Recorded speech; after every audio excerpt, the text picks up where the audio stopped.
Okay, so Ford, you've got a huge following. You've got a book. What's next for Ford Hallam? Actually, it's something I've had gestating for some time. There have been a few clues in some of the work I've done recently.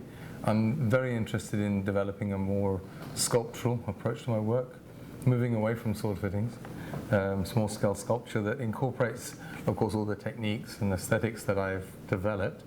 But I feel the need to find my own language now that has grown out of the Japanese tradition, is informed by it, but is very much my own exploration and interaction with my medium.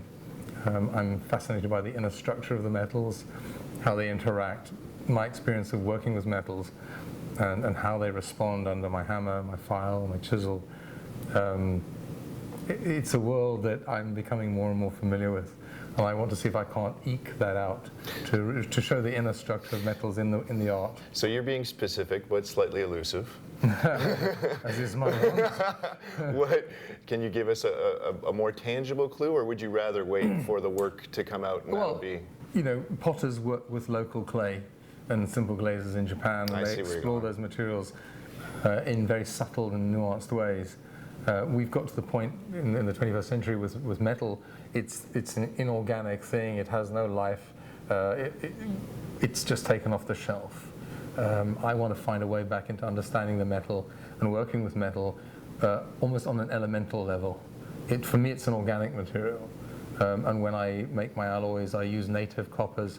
I'm looking for those irregularities, those little surprises that nature throws at you, and being able to riff on that, play with that.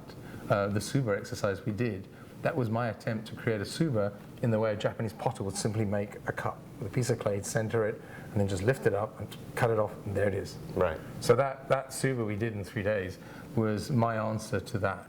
Pure technique, pure feeling, pure understanding of the metal. In its ideal form, that project would have started with an ingot of copper that we would have cast into water. And funny enough, you got a few people excited just at the mention of that thought. Yes, it's going back to raw material. And we can actually use copper, float copper that came down on the last ice age and is deposited all over Michigan. Mm-hmm. We can use that material, and we can take that, we can melt it in a furnace, throw it into a pan of boiling water, and end up with a beautiful cake of copper.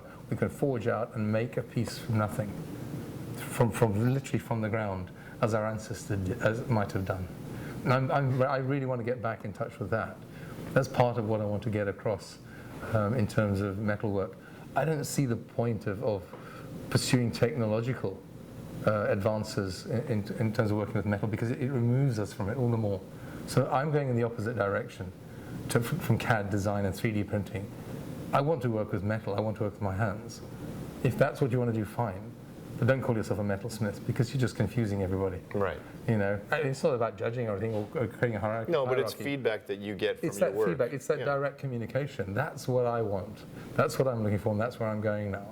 I find a 150-year-old wrought iron, and it speaks to me, and I want to take it, I want to turn it into something else. I want to repurpose it. The language of the material? Exactly. There's a grain, there's a life, there's a structure. You know, metals are crystalline structures. They can be fibrous, and we can play with them.